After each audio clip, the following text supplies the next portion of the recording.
Students,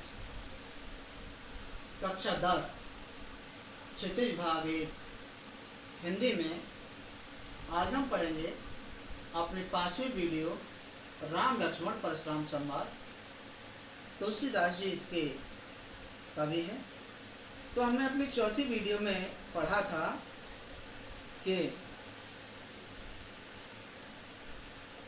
Lakshman जी ने परशुराम जी से कहा कि जो सूरवीर योद्धा होते हैं वो युद्ध भूमि में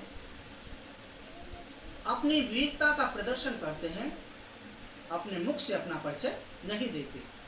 और जो कायर लोग होते हैं, कायर लोग युद्ध भूमि में अपने शत्रु को सामने पाकर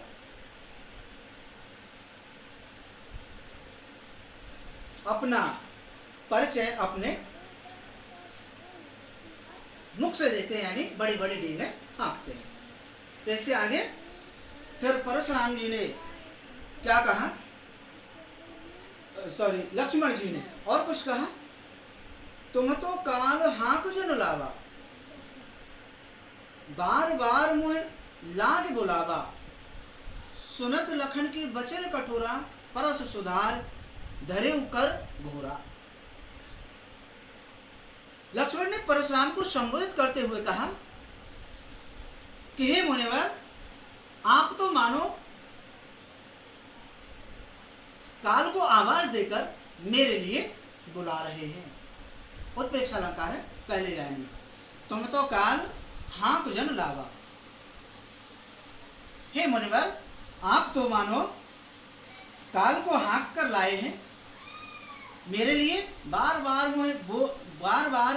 मुझे लागे बुलावा, जो बार बार मुझे बुला रहे हैं।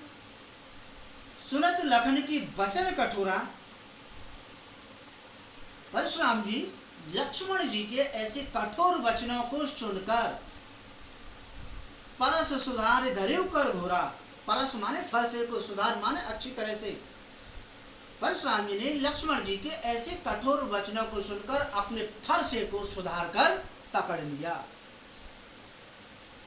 अब जन देई दोष मोह लोगू, कटुवादी बालक वध जोगू।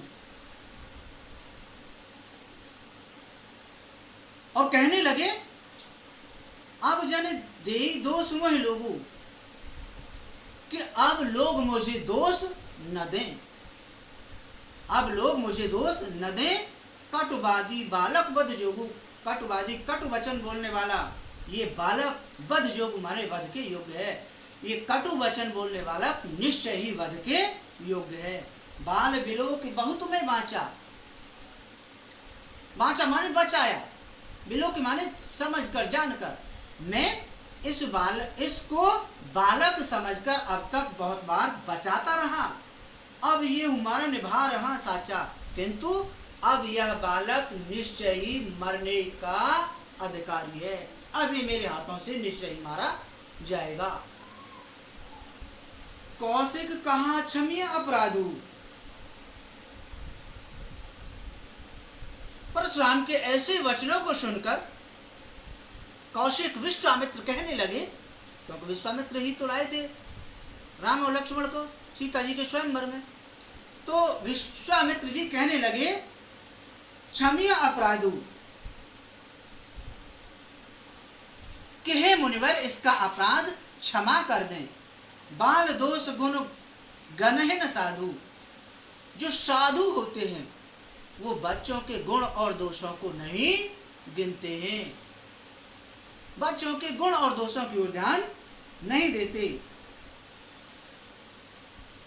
खर कुठार में अकुरन को ही, आगे अपराधी गुरु द्रोही। परशुराम ने कहा, खर कुठार में अकुरन को ही, मेरे हाथ में तीक्ष्ण कुठार है,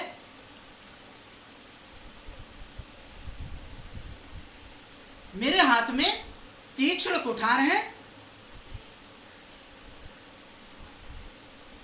अकुरन को ही,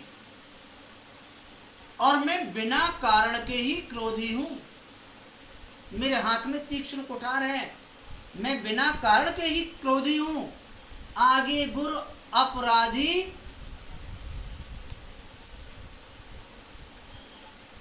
आगे अपराधी गुरुद्रोही, और मेरे सामने तो अपराध करने वाला और मेरे गुरु का अपमान करने वाला बालक खड़ा हुआ है। उतर दे तो छोड़ो बिन मारे, हे मुनिवर, हे विश्वामित्र जी, मैं इस बालक की बातों का उत्तर जो ये दे रहा है,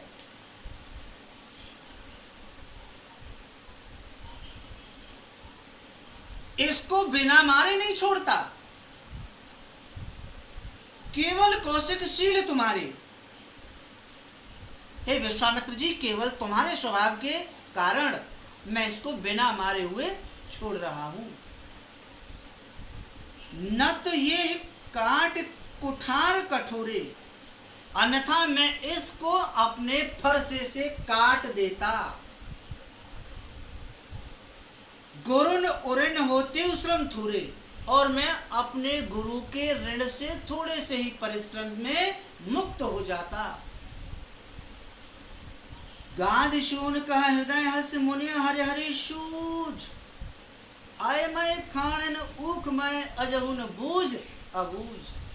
गाद शून, गादी के पुत्र। कौन थे गादी के पुत्र? विश्वामित्र।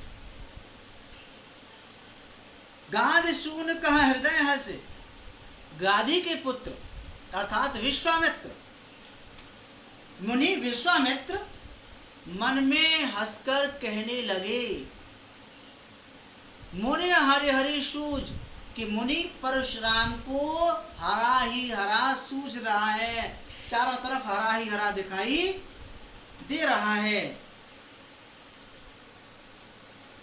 आय मैं खाणन ऊख मैं अजहुन बूझ अबूझ। जिन्होंने लोहे के समान धनुष को, जिन्होंने लोहे के समान धनुष को गन्ने की भांति सरलता से तोड़ दिया, मुनि अब भी उनके प्रभाव को नहीं समझ पा रहे हैं।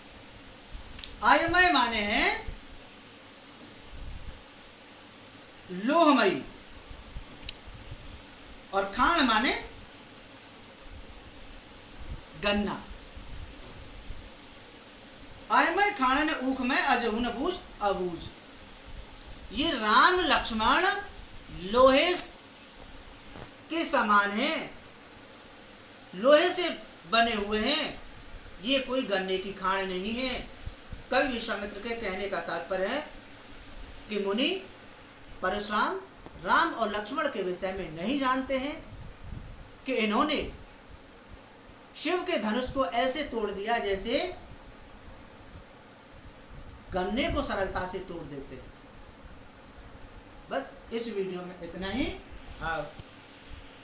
आगे हम अपनी आगे की वीडियो में पढ़ेंगे।